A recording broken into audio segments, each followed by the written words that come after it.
Hello, everybody, and welcome to the Meaningful Marketer podcast. I'm Mia, and this is Grace, and we are here to have all the cozy marketing chats about how we can make marketing more meaningful, make it more connection driven, and how we can connect more with ourselves so we can then connect better with other people and build the business of our dreams. So Yes. today we're giving you 10 social media hacks from a meaningful marketer in 15 minutes. We're going to try to do this in 15 minutes. Number one is how to get popular sounds for Instagram and TikTok. So this is something that plagued Grace and I for some time, because if you have a business account, if you know, you cannot have popular sounds. But there is a workaround for this. And we have not come across any, violations from Instagram, any kind of things like that. And we manage multiple accounts and we do this for all of them.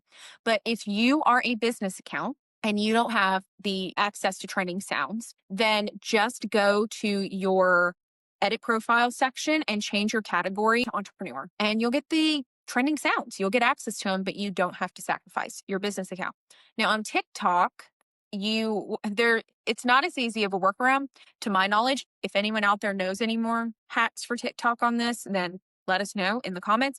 But for TikTok, what I do is I just take the name of the sound and I just go type it into TikTok and then click the sounds tab and then look for an original audio that says contains music from the song that I'm looking for. Yeah. And usually I'd say 9 times out of 10, it works. Every now and then it doesn't. Every now and then there's not an original audio version for it, but most of the time I can find an original audio version. Hack number 2, start thinking about social media is just making friends online how Yes. you would in real life. How would you go and, create a relationship in real life?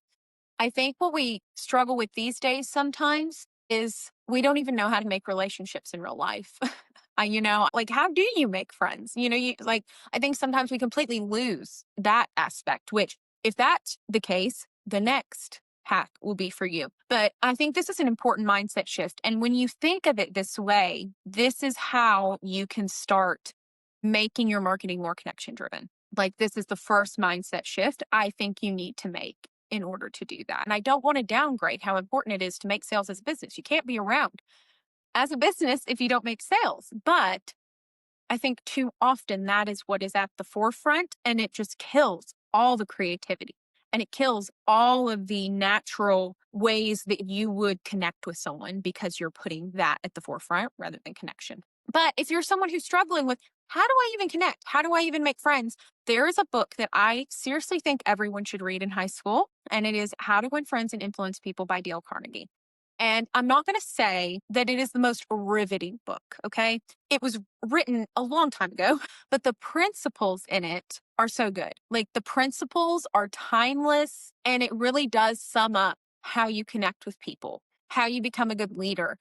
And if you can take notes of the principles that he lays out in there and live by those and make those your compass on how to connect with people and how to, honestly, it's a lot about connection, but some of it's too just about how to be a decent human being, like how to, not be full of yourself. And because sometimes we have those tendencies without even really realizing it. And I think his principles really help with that. But if you're someone who's struggling with how to connect with people in general, where to start, that is the book. Number 4 is habit stack. And this is something new to us. I don't think you hadn't heard of habit stacking before, No. had you? Or maybe you'd heard of it, but you hadn't really dove into it either. Yeah, I'd heard of it, but I don't think I could have given you a working definition of it. Yeah, same. Same. You hear people say if you want to consistently do something, you need to find ways to make it enjoyable. For years, we were talking about how you need discipline, you need this, and some people work that way. I think leaning more towards having a bit of a, what people call these days, a spicy brain, a little bit of a maybe ADD, ADHD type of thinking. That's where habit stacking can come in. So the YouTube video that I saw and I was telling Grace about earlier was how this girl was saying, I'm not going to get up every morning maybe and go, I really want to take my vitamins today. And because of that, you're probably going to forget to take your vitamins, right? Especially if it's one of those huge horse pills. Y'all know what I mean. Those are the worst vitamins to take, where you're chugging a whole bottle of water to take them and you're still choking. And you're like, how am I going to survive this? But she's like, I will get up every morning and I will go, ooh, I want a cup of coffee. And I think a lot of us can relate to that. So put vitamins by the coffee pot. Then you know you're not going to miss the coffee. Then you're going to go, "Oh, there's my vitamins. I'm going to take them." Smart. So you can do the same thing with your social media, and this is something quite new to us is what are habits that already exist for you that you can add in a little tiny extra habit into that. So, for example, you might driving a car every day. So maybe when you get in the car, your first thing is maybe you can have a note that sits in your car or an alarm that goes off on your phone around the time that you normally get in your car, whatever that looks like. But maybe as soon as you sit in your car, you have a habit of every time I sit in my car, I'm going to take the first 30 seconds and I'm going to film a video for my socials about the first thing that comes to my mind that has to do with my business. If you're a business owner, I imagine you're probably thinking about your business as you're going to the car. You probably have had a lesson you've learned that day or something that has happened, something funny, something sad, something inspiring. Get in the car and take those first 30 seconds and talk about it. So then guess what? Every single time you get in the car, you're building up your library of videos. You're also getting better at doing them. And making talking videos is a lot easier in something like the car sometimes. You know you're going to be in it for a certain amount of time. The lighting's probably going to be pretty okay because you're in the natural lighting. You might have a stand to put your phone on. I have one because I have to have a GPS everywhere I go. So your stand's already there. You're probably fixed up because you're going out of the house and unless you're like me and you go out of the house looking like a troll sometimes as well, but you're probably fixed up. And so it's a great habit to stack onto. And so think of things like that what are ways you can stack habits that support your social media goals? Because that is going to help. The next one is simple, but do not sleep on cross posting. We Right. believe you should have a hero platform, and that is the platform that you are creating content for. You don't need to overwhelm yourself and be like, oh, I need to post here and here and here, and I need a strategy for all these different places. Don't do that. But if you can easily cross post, if you have something like Metricool, Business Suite, you have your Instagram hooked up to your Facebook page, do not underestimate the power of cross posting the exact same thing across all platforms. Okay. Because you might end up being surprised. The hero platform you have, the main one you're posting from, you might end up seeing that one dip, or you might end up finding that one of the other platforms are your hero platforms. Now, do not stretch yourself too thin, but find an easy way to be able to cross post because we've had clients where we've been on Instagram and their Instagram's their highest performing platform. And then Instagram, we know how the algorithm goes there sometimes. You just can't get views on there and you're figuring it out. And their Facebook views and engagement is blowing up all of a sudden. And we're like, okay, good thing we're cross posting Right. onto Facebook. And it doesn't take us like really any extra time because we're just cross posting the exact same thing from Instagram to Facebook. So this isn't to add more work onto you. This is to how can I take the work I'm already doing and spread the love around? And then as you grow and you learn, you might be able to bring on more team members and diversify that strategy across the platforms. Number 6 is don't look at trends like a checklist, like a must. Look at them as an icebreaker. It is about having stuff in common with your community so you can connect. Go back to that thing about how do you make friends in real life? When you see a trend, it's an easy access way to get into, oh, this is how I can connect with a large group of people Yeah. because I know this is something that they're going to be familiar with right now and we'll be able to have common ground on. But you don't have to have a trend to do that. It can be a Right. little more niche than that. So that's why when people are like, do I have to do a trend? No. If a trend resonates with you and your brand and it feels right and you feel like it truly connects you and your people, 100% hop on the trend. There's nothing wrong with that, but don't chase trends. Don't just go, oh, this trend's come up. I've got to do it. No, because you're going to get burnt out. It's probably going to not feel genuine. You're not going to show up, all of that. So look at them as an icebreaker, not a checklist that you have to do. Number 7 is use the Notes app or another Yeah. way to write down things when you're inspired, right then and there. Whether Yes. that be Apple Notes, Google Keep, a saved album in your Instagram or, whatever that looks like. I love Google Keep. You use Apple Notes, right? Or do you, because I know you do the planner, like handwritten planners. So do you do a lot of handwritten notes as well? I don't think I've ever asked. I'm a notes app queen. Like my notes app, like I probably make 4 new notes a day in there.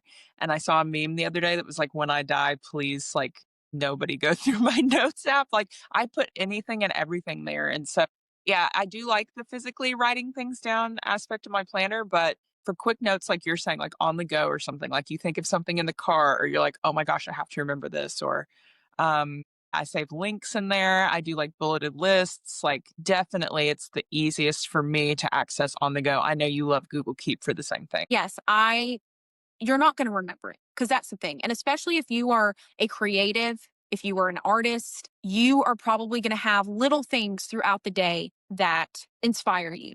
But you're not going to remember those things a day from now. If you're like me, you're not even going to remember them 30 minutes from now, to be honest. And actually, something that I think it kind of initially inspired me on this was one day when we worked at our old job, there was a piece of fabric that you thought was really pretty. I think I was taking pictures of it. And you stopped right then and you were like, oh, I'm going to take a picture of that because one day, whenever I'm doing Hmm. graphic design, like this is something that might inspire me.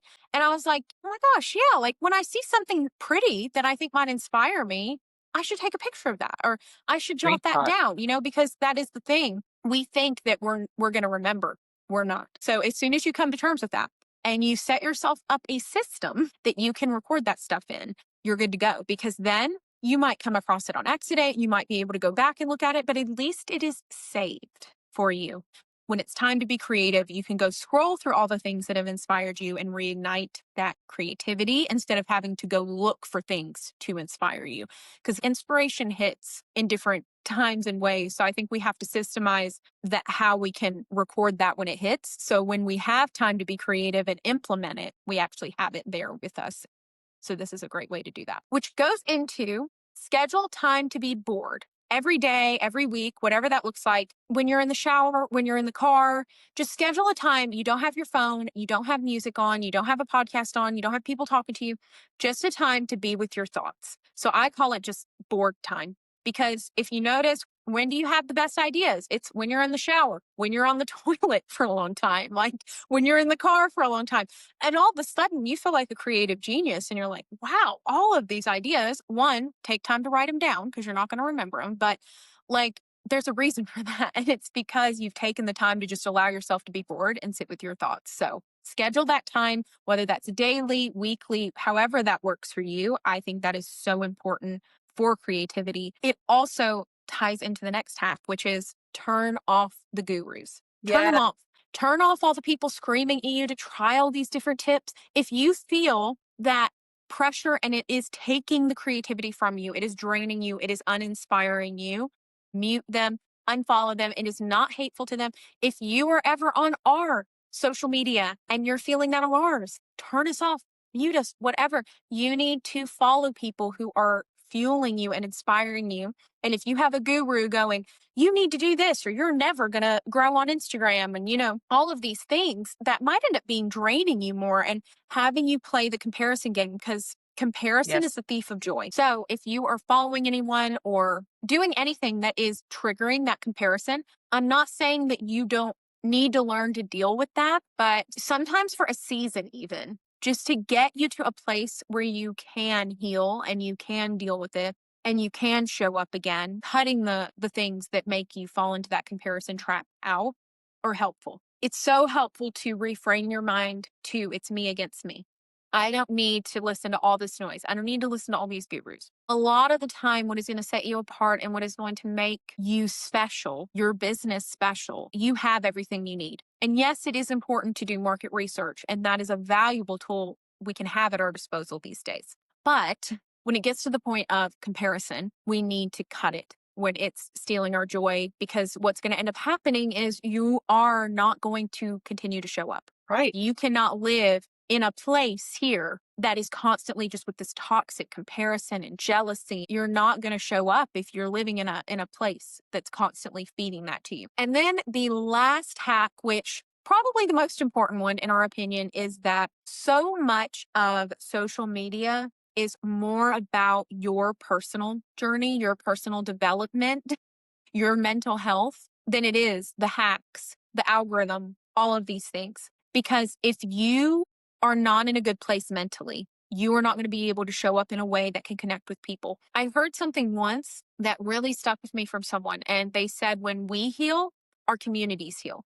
So if I take the time to heal myself, that is also going to help heal other people that I come in contact with. Yes. And so if you want to be able to connect with people and to help people, you have to start healing. You have to create a safe environment for yourself right here first. You have to connect with yourself first. So don't chase hacks all the time. If you are ignoring it, connecting with yourself and really looking at that, because that is so important. And you are going to be able to connect with other people so much better. And so that is probably the most important hack you can have on social media. Those are 10 unique social media hacks. I'm not sure if we did it in 15 minutes or not because we had a few pauses in this. So I can't tell on the timer. It's around ish 15 Right. minutes. If you know of any other hacks that are really unique and helpful for social media or any other type of marketing things, comment them below and share them because we want this to be a place we can all connect and share our knowledge and help each other out and support each other. Thanks for watching. Stay tuned because we release a new episode every week and we are excited to talk to you soon. Bye, y'all. Bye.